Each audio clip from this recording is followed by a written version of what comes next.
En tant qu'auteur de cette collection, mais également en tant que formateur SP, cette collection présente selon moi différents avantages, différents atouts.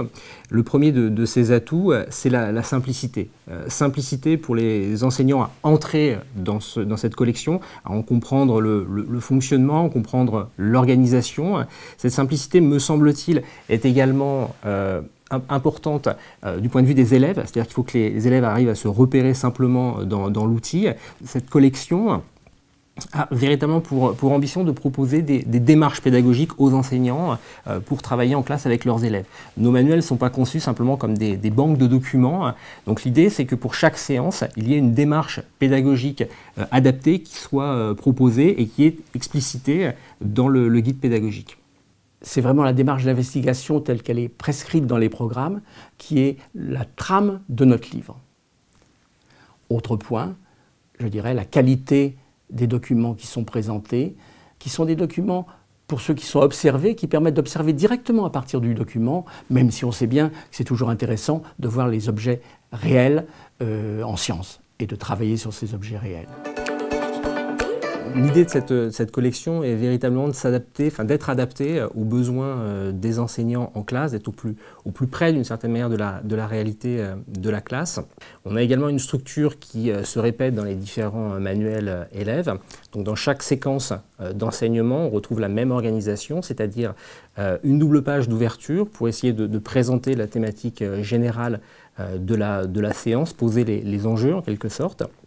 Ensuite, pour le cycle 3, on a un dossier qui permet d'aborder la thématique de la séquence à travers un élément très concret, une étude de cas. Et ensuite, on a donc les différentes séances de la séquence qui se succèdent. On propose également à l'issue de chaque séquence, donc dans le manuel élève, une page bilan qui fait la synthèse des principales notions évoquées dans celle-ci. Et on a des pistes qui sont proposées, des pistes interdisciplinaires, soit en direction du français, soit des activités numériques. On a également dans le guide pédagogique des évaluations sommatives qui sont proposées sous la forme de photofiches.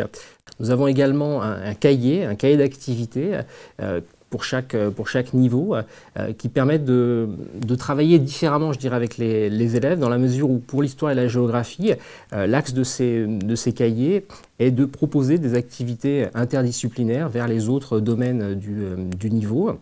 En ce qui concerne les sciences, il y a également des cahiers qui existent, et là, l'idée, c'est de proposer aux enseignants des compléments avec des schémas supplémentaires ou des expériences différentes que les élèves pourraient mener en classe. Chaque séance est structurée de la même manière. On a systématiquement un titre qui est formulé sous la forme d'une question. Donc l'idée, c'est de susciter la motivation des élèves et de faire en sorte également de circonscrire la thématique de la séance, faire en sorte par exemple qu'on n'aborde pas Louis XIV dans tous ses aspects, mais qu'on cible sur un aspect du règne de Louis XIV. C'est aussi l'intérêt de passer par une question. Donc ça, c'est ce qu'on trouve en haut à gauche de la double page. Ensuite, on a la rubrique « Découvrir ». La rubrique « Découvrir » qui permet d'entrer dans la séance en essayant de susciter la motivation des élèves et faire en sorte que les élèves s'accaparent en quelque sorte la question, c'est-à-dire le titre de celle-ci. Donc il y a la rubrique « Découvrir » et ensuite on entre véritablement dans le cœur de la séance, dans la phase de recherche. Donc là on a soit 2 documents, soit 3 documents. Donc l'idée c'est que les élèves puissent être mis en activité par leur enseignant à partir de ces 2 ou 3 documents et que les élèves soient en capacité de répondre à la question posée initialement, et que les élèves soient donc associés à l'élaboration de la trace écrite finale. En sachant que dans le guide pédagogique, on propose cette trace écrite finale, donc quelques lignes généralement, ça peut prendre également la forme d'une frise chronologique, d'une carte, mais cette trace écrite finale est proposée dans le guide pédagogique. L'idée, c'est que l'enseignant soit accompagner le plus possible dans l'élaboration des différentes séances sans être finalement corseté. Donc il y a une souplesse qui est possible. Dans le guide pédagogique, pour chaque séance qui est présentée dans le manuel, on trouve les objectifs. Donc les objectifs en relation naturellement avec les instructions officielles. Donc les objectifs, on distingue les éléments de savoir, des compétences qui sont abordées dans la séance, à travers les différents documents notamment. On a également dans le guide pédagogique donc, des précisions sur la démarche qui est suivie à l'échelle de la séance. Nous avons également donc, des éléments d'information sur les différents documents de la séance, les réponses aux différentes questions, des pistes pour des activités interdisciplinaires.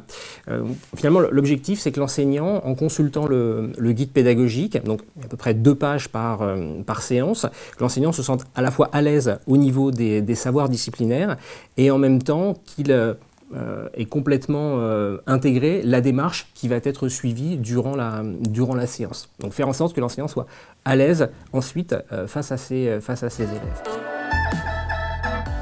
Dans la collection Citadelle, nous avons voulu bien mettre en œuvre la démarche d'investigation dans toutes ses étapes. Tout d'abord, l'observation, qui fait naître des questions qui apparaissent d'ailleurs dans le titre de chaque séance. La deuxième étape, c'est d'émettre une hypothèse. Ensuite, à partir de cette hypothèse, et pour la vérifier, on va faire soit les expériences dans certaines des leçons, des observations dans d'autres, et quand ce n'est pas possible, on aura recours dans une rubrique qu'on appelle « Rechercher » à des documents. Et chaque séance se conclut toujours par justement cette validation et ce savoir que les enfants viennent d'acquérir.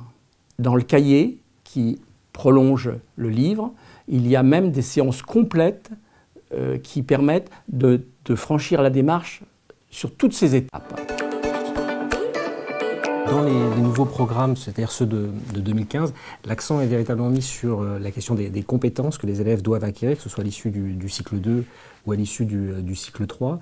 Et par conséquent, dans la collection Citadelle, nous avons prévu des pages méthodologie au début de chaque ouvrage, afin que ces pages constituent en quelque sorte des ressources que les enseignants, que les élèves vont pouvoir utiliser, non pas forcément en début d'année, mais tout au long de l'année scolaire, au gré des besoins, au gré des difficultés peut-être également des élèves. Ces apports méthodologiques, on les retrouve également dans les cahiers d'activité, dans la mesure où, au début de chaque cahier d'activité, on a également des pages consacrées à la question de la méthodologie pour permettre aux élèves qui présentent des fragilités en ce domaine de pouvoir les acquérir tout au long de l'année. Donc ces pages peuvent être utilisées comme des outils de remédiation.